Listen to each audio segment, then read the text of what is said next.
नमस्कार. आजच्या व्हिडिओमध्ये तुमचं सर्वांचं स्वागत आहे. या अगोदरच्या प्रत्येक व्हिडिओमध्ये मी सांगत आलेलो आहे की तुम्ही म्युच्युअल फंडमध्ये इन्व्हेस्टमेंट करायला हवी, तरच तुम्हाला चांगले रिटर्न्स फ्युचरमध्ये मिळू शकतील.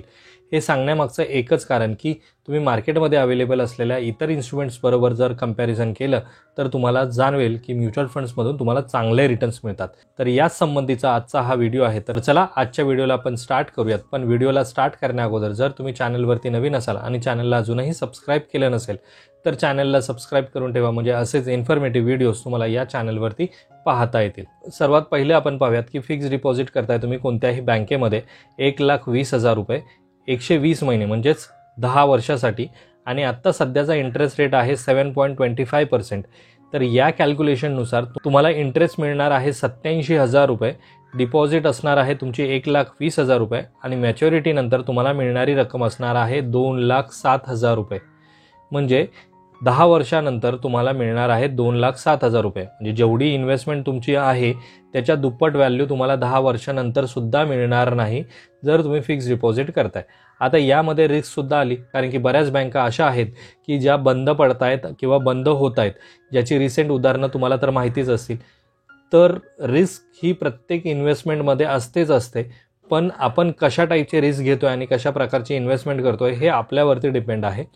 तर बऱ्याच लोक रिस्क घ्यायला तयार होत नाहीत, त्यामुळे त्यांनी फिक्स डिपॉझिट केली आणि 10 वर्षासाठी त्यांनी पैसे ठेवले ह्या बँकेमध्ये आणि त्यातून त्यांना मिळालेले आहेत 2,07,000 रुपये. दुसरं उदाहरण पाहूयात की काही लोकांना PPFमध्ये इन्व्हेस्टमेंट करायला आवडते. आता या PPFमध्ये जर इन्व्हेस्टमेंट करायची असेल तर मंथली, क्वार्टरली आणि इयरली, हाफ इयरली हे 2-3 ऑप्शन्स अवेलेबल असतात.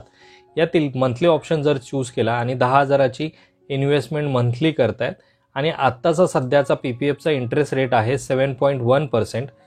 ड्युरेशन जर यामध्ये इन्व्हेस्टमेंट करायची असेल तर कमीत कमी तुम्हाला 15 वर्ष आणि जास्तीत जास्त 50 वर्षासाठी इन्व्हेस्टमेंट करावी लागते. आपण 20 वर्षासाठीच कॅल्क्युलेशन करूयात. तर 20 वर्ष जर तुम्ही इन्व्हेस्टमेंट करताय तर मॅच्युरिटीनंतर तुम्हाला अमाऊंट मिळणार आहे 53,26,000 रुपये, ज्यासाठी तुम्ही मंथली 10,000 रुपयाची इन्व्हेस्टमेंट करताय. किती? 10,000ची मंथली इन्व्हेस्टमेंट करतायत. म्हणजे जवळपास 20 वर्षामध्ये तुमची इन्व्हेस्टमेंट असणार आहे 24 लाख आणि 20 वर्षानंतर तुम्हाला मिळणारी रक्कम असणार आहे 53 लाख. म्हणजे 24 लाखाच्या इन्व्हेस्टमेंटवरती 20 वर्षानंतर तुम्हाला त्या 24 लाखाच्या दुप्पटपेक्षा थोडेसे जास्त पैसे तुम्हाला यामध्ये मिळणार आहेत. पण त्यासाठी तुम्हाला इन्व्हेस्टमेंट 20 वर्षासाठी करावी लागणार आहे. हे 2 मेन टाईप आहेत ज्यामध्ये लोक इन्व्हेस्टमेंट करतात. एक तर PPF आणि दुसरा आहे फिक्स डिपॉझिट, ज्यामध्ये लोक इन्व्हेस्टमेंट करतात. यामध्ये तिसरा ऑप्शनसुद्धा आहे की गोल्डमध्ये लोक इन्व्हेस्टमेंट करतात. पण गोल्डमध्ये इन्व्हेस्टमेंट करणं आता तेवढं सोपं राहिलेलं नाही, कारण की जर तुम्हाला 1 तोळं सोनं जरी घ्यायचं आहे तर त्यासाठी तुम्हाला 1,00,000 रुपये खर्च करावे लागतात. आणि फिजिकल रूपामध्ये असलेलं गोल्ड घरी ठेवणं हे तेवढंच रिस्की आहे. यानंतर आहे SIP, ज्याबद्दल मी प्रत्येक वेळेस सांगत आलेलो आहे की तुम्ही म्युच्युअल फंड्समध्ये इन्व्हेस्टमेंट करा. आता हे सांगण्यामागचं कारण म्हणजे की जर तुम्ही 10,000ची SIP सुरू करताय, जसं तुम्ही PPFमध्ये 10,000 रुपये मंथली इन्व्हेस्ट करत होतात 20 वर्षासाठी, तसंच इथे 10,000ची SIP सुरू केली आहे पुढच्या 20 वर्षासाठी आणि एक्सपेक्टेड रिटर्न आपण 10%च कन्सिडर जरी केले तरी आपली इन्व्हेस्टमेंट असणार आहे 24 लाख रुपयाची आणि त्यातून वेल्थ गेन मिळणार आहे 52 लाख रुपयाचा. आणि टोटल मॅच्युरिटीनंतर मिळणारी रक्कम जी असणार आहे ती आहे 76 लाख रुपये. PPFमध्ये आपल्याला मिळत होते 53 लाख रुपये आणि यामध्ये आपल्याला मिळतात आहेत 76 लाख रुपये.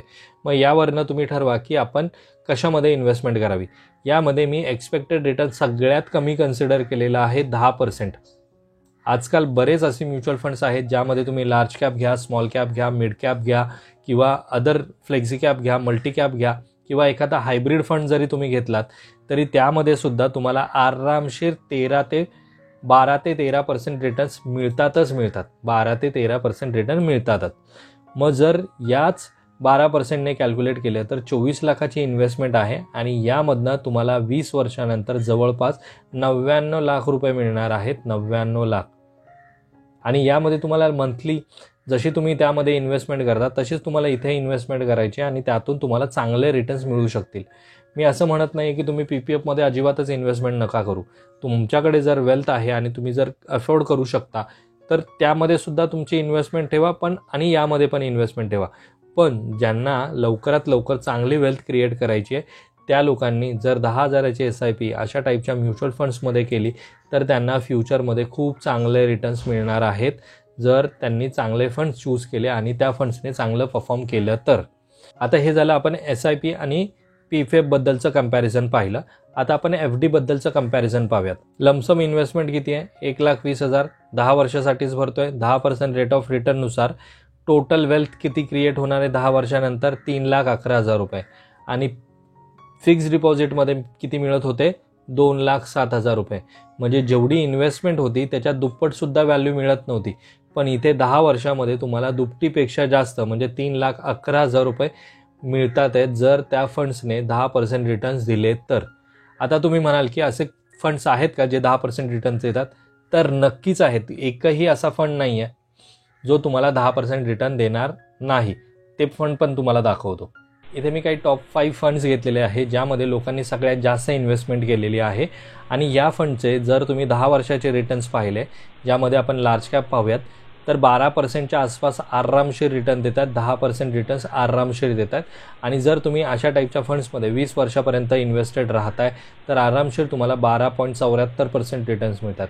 यामध्ये काही फंड तर तुम्हाला 17%सुद्धा रिटर्न्स देतात. यामध्ये HDFCचा लार्ज कॅप फंड आहे जो 20 वर्षापेक्षा जास्त जुना आहे आणि त्याने 17% रिटर्न दिलेले आहेत गेल्या 20 वर्षामध्ये. आत्ता सध्या मार्केट खूप डाऊन आहे आणि सगळेजण त्यावरतीच चर्चा करत आहेत. पण या 20 वर्षाच्या काळामध्ये कित्येक वेळा असं झालं असेल की मार्केट कंटिन्यूस खाली आहे. 2008 ते 2013 हे 5 वर्ष मार्केट कंटिन्यू खाली होतं, पण मार्केट त्यानंतर एकदम वर गेलं आणि आता त्यामध्ये खूप चांगले रिटर्न्स मिळतात. हे सगळे फंड त्या फेजमध्ये गेलेले होते आणि त्या फेजमध्ये असूनसुद्धा त्यांनी एवढे चांगले रिटर्न्स दिलेले आहेत.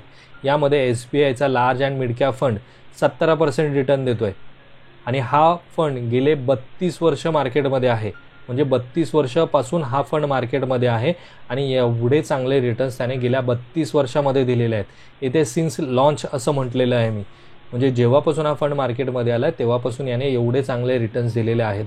जर तुम्ही लॉंग टर्म इन्व्हेस्टर असाल तरच तुम्हाला असे चांगले रिटर्न्स मिळतील. जर तुम्ही 6 महिन्यामध्ये वर्षभरामधून जर बाहेर पडताय तर तुम्हाला मायनसमध्येच रिटर्न्स मिळतील, कारण की गेल्या 6 महिन्यामध्ये मार्केट डाऊनच आहे. इथे आहेत मिड कॅप फंड ज्यामध्ये निपॉन इंडिया ग्रोथ फंड आहे जो 21% रिटर्न देतोय जेव्हापासून फंड मार्केटमध्ये आला. हा जवळपास 2008 आणि 2009मध्ये मार्केटमध्ये आला आणि तेव्हापासून याने एवढे चांगले रिटर्न्स दिलेत. मी मगाशीच सांगितलं 2008 ते 2013 या पिरियडमध्ये मार्केट कंटिन्यू खाली होतं आणि त्या फेजमधून जाऊन आलेला हा फंड आहे आणि तरीसुद्धा याने एवढे चांगले रिटर्न्स दिलेत. मध्यंतरी आपल्याकडे कोरोनासुद्धा आलेला आणि कोरोनामधून हे फंड गेलेले आहेत आणि त्यामधून सुद्धा त्यांनी एवढे चांगले रिटर्न्स दिलेले आहेत.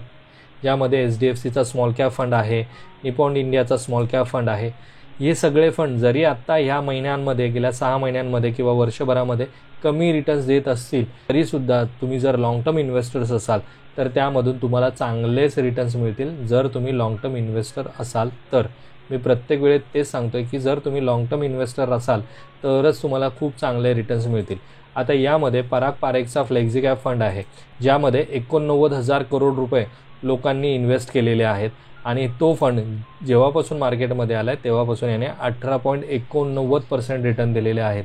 हा फंडसुद्धा कोरोनाच्या काळामध्ये होता तेव्हासुद्धा डाऊनफॉल आलेला. एवढे सगळे डाऊनफॉल्स येऊनसुद्धा हे फंड जर तुम्हाला अशा प्रकारचे रिटर्न्स देत आहेत तर म्युच्युअल फंडमध्ये इन्व्हेस्टमेंट का नाही करावी? म्हणजे असं नाही आहे ना की तुम्ही चांगलाच फंड चूज केला आणि त्या फंडने चांगलाच परफॉर्म केला असं आहे.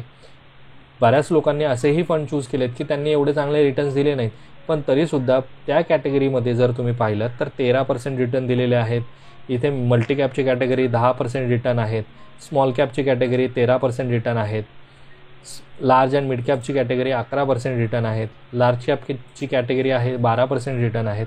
म्हणजे तुमचं नशीब कितीही खराब असेल आणि तुम्ही कितीही खराब फंड चूज केला असेल तरीसुद्धा तुम्हाला एवढे रिटर्न्स आरामशीर मिळतात आहेत आणि त्यातून तुम्ही चांगले वेल्थ क्रिएट करू शकता. या व्हिडिओमध्ये मी कोणत्याही फंडमध्ये तुम्हाला बाईंग किंवा सेलिंगचं रिकमेंडेशन करत नाही आहे. हा एक एज्युकेशनल पर्पजसाठी बनवलेला व्हिडिओ आहे की कशा प्रकारे तुम्ही फिक्स डिपॉझिट किंवा PPFपेक्षाही जास्त रिटर्न म्युच्युअल फंड्समधनं काढू शकता. तर आजच्या व्हिडिओमध्ये मित्रांनो एवढंच. आजचा जर व्हिडिओ तुम्हाला आवडला असेल तर व्हिडिओला लाईक करा. चॅनलवरती जर तुम्ही नवीन असाल तर चॅनलला सबस्क्राईब करा, म्हणजे असेच इन्फॉर्मेटिव्ह व्हिडिओज तुम्हाला या चॅनलवरती पाहता येतील. भेटूयात आपण अशाच एका इन्फॉर्मेटिव्ह व्हिडिओमध्ये. तोपर्यंत बाय बाय.